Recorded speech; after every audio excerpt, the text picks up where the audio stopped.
There are moments in life where something happens, and life as you know it completely alters. Every perception you've ever had transforms in an instant. That moment for me was 22 years ago. I was in this dark, cold room, and the mortician said, "Let me leave you alone for a moment to have a moment alone." And he closed the door. And in the middle of the room was a hospital bed with my tiny baby's body on it.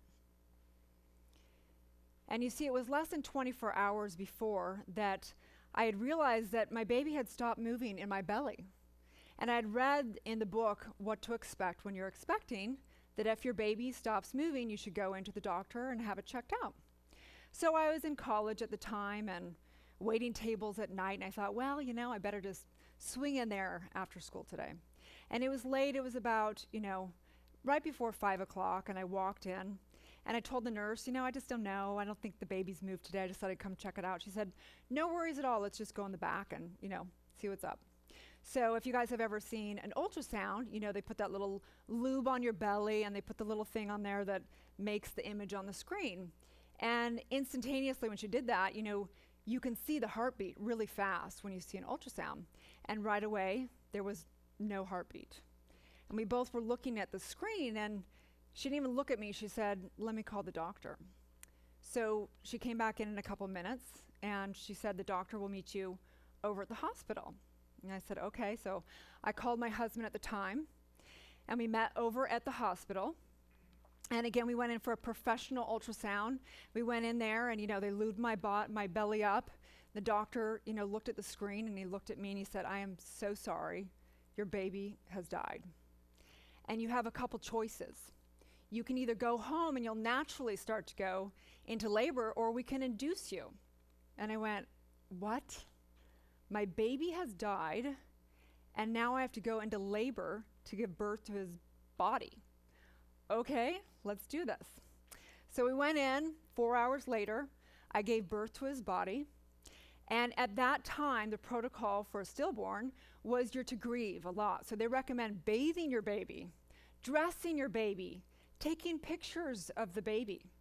And 6 hours later, we drove home without our baby. And needless to say, the next morning, I woke up a little bit not so well. I was a little cuckoo. And I thought, I didn't get the right pictures.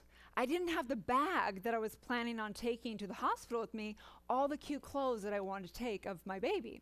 So I thought I had to go to the mortuary house anyway to, pick out the urn. So I thought, well, I'll just take the bag and I'll go get some more pictures. Needless to say, my husband didn't go with me. He probably thought I was I'm sure he was in his own whirl of pain and didn't know what to do. So I drove down to the mortuary house, and I went inside, and I said to the mortician, I said, this is what happened yesterday. I didn't have the right clothes. Do you mind if I just take a few more pictures? And he went, and he took my hand. He sat down, everything he was doing, and he took me over and sat me down. He said, "You know what, your baby's been in formaldehyde for, quite some hours, and it's not going to look the same, and I understand, and let me get a room ready for you, and you can take as much time as you need." So he set up this room in the basement, and I went into this cold, dark room, and he said, "Let me give you a moment." And he closed the door behind me.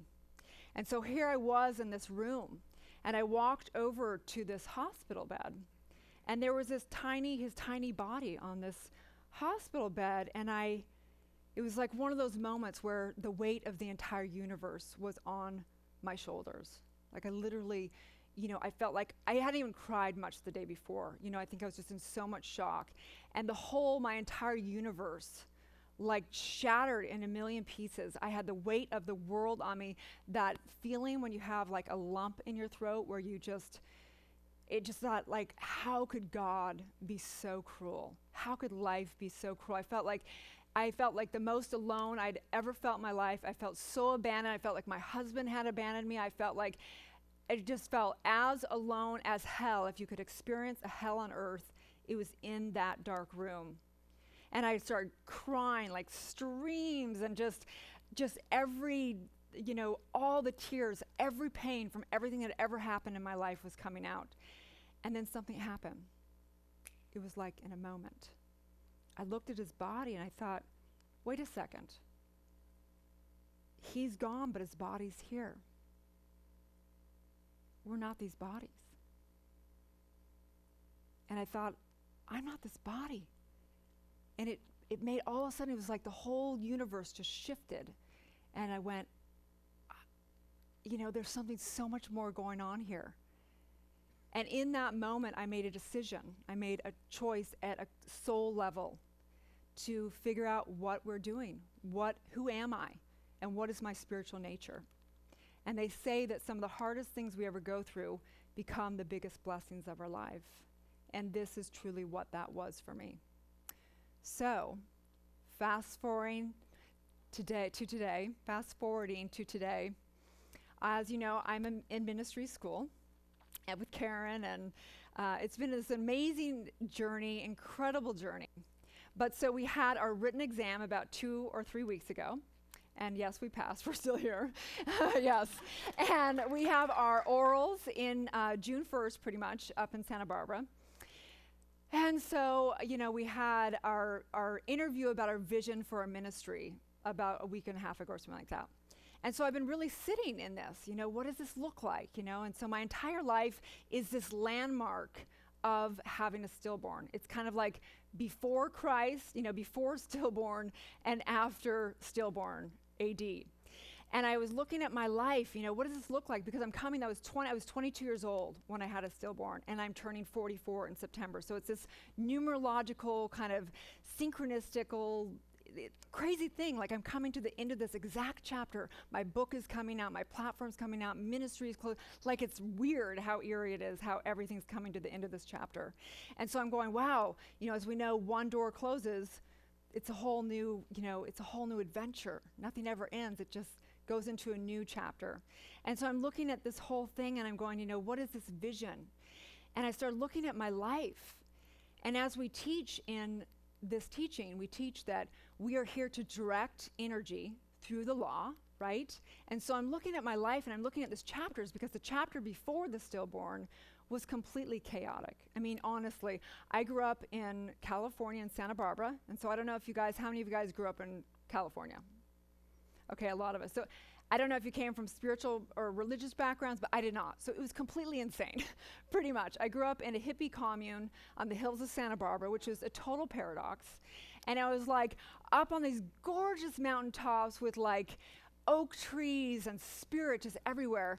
And then I had parents, or my mom, my parents were divorced. My mom was like a leftovers hippie, I was born in the 70s. So it was all these residuals of the 60s. There was no rhyme or reason to anything. We grew up in like this kind of funky, wood house on the hills.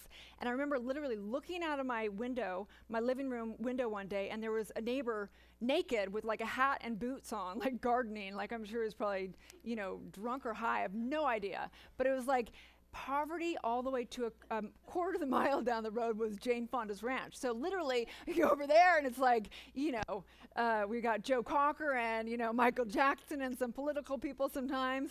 And then you go over to like, we literally ran around and barefoot and naked half the time. You know what I mean? It was like this incredible paradox. But I think about the law.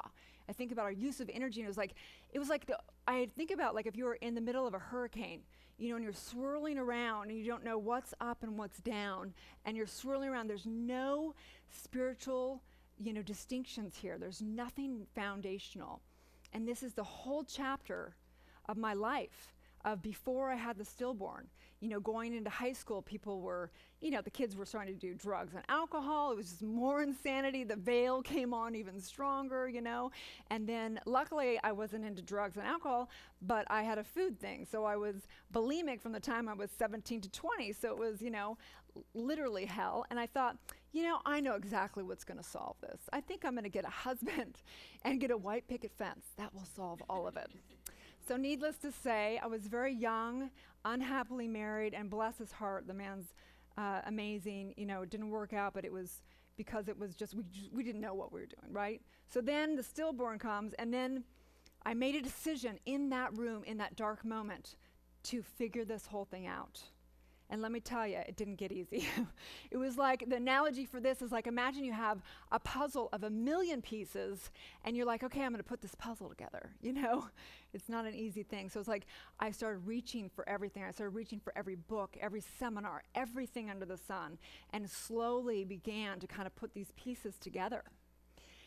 And luckily, you know, so many great books out there, but I came upon Deepak Chopra's 7 Laws of Spiritual Success. And he said, meditate for 30 minutes in the morning and 30 minutes in the evening. And I thought, yeah, I can do that, no problem. Yeah, right. I sat down, tried to meditate. It was like 5 minutes, and it was like, take the fingernails down the chalkboard. You know, it was like, not monkey mind, not mind chatter. It was like Zoolander going around in my head. You know, I was like, I had no identity, no self-worth, nothing. So it was like, literally, every time I'd sit down for meditation, I would go crazy. Like, I need to go do something. I was a human doing, not a human being. I need to go produce something. Otherwise, my life is worthless, right? So, you know, you start going through all of this journey. I went to shamanism and subconscious work and all this stuff, and it brought me to New Thought.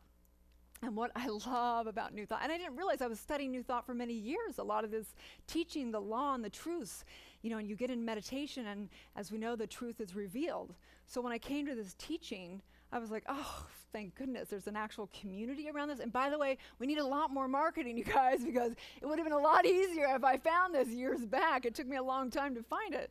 So what I love about this teaching, I love that it's not dogmatic. I love that we refer to all religions. I love that we refer to all philosophies and science and everything. And yes, we have some foundational books like Science of Mind, but we really are open at the top, and that's what I love about it.